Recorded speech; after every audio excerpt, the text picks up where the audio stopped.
In politics, you're either on message or you're losing. Let's get to it.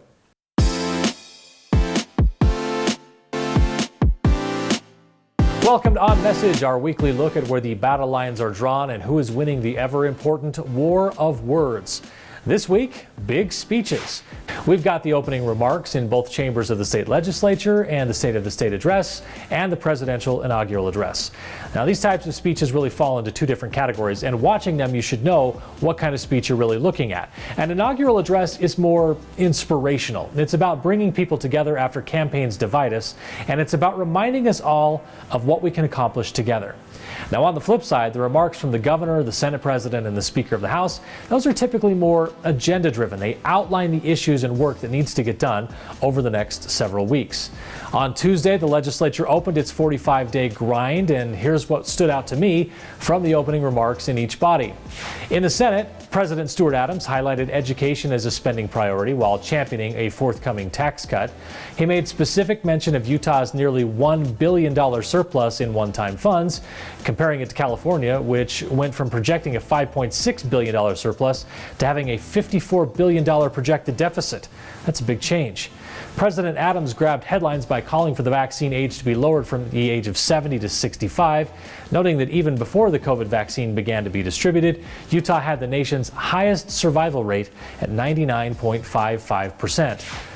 In the House, Speaker Brad Wilson also prioritized a tax cut. He emphasized an additional $400 million for education and called for the legislature to lead a review of business regulation, including carving out regulatory flexibility for new industries that don't fit into the existing regulatory frameworks.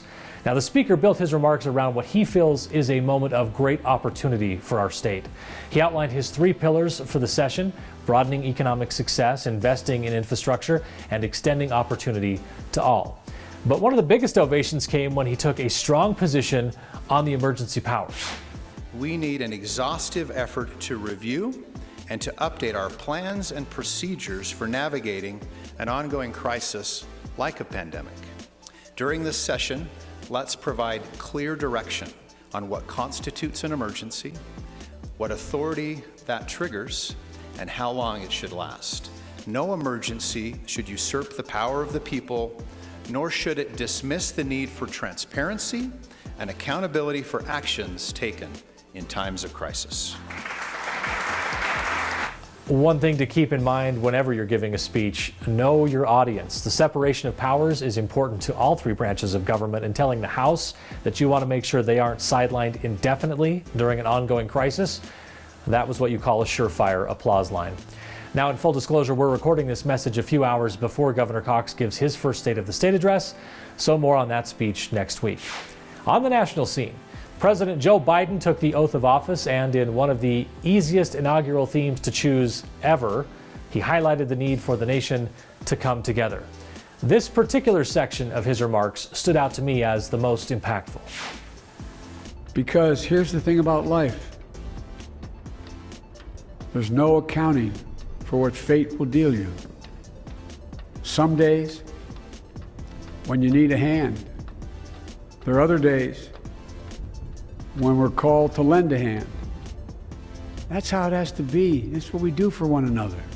And if we are this way, our country will be stronger, more prosperous, more ready for the future. Amen, Mr. President. That's it for us this week. More on Message in the next issue of Utah Political Underground. Don't forget to like this video and subscribe to our YouTube channel. And check out new issues of Utah Political Underground every Friday at utpolunderground.com. That's utpolunderground.com.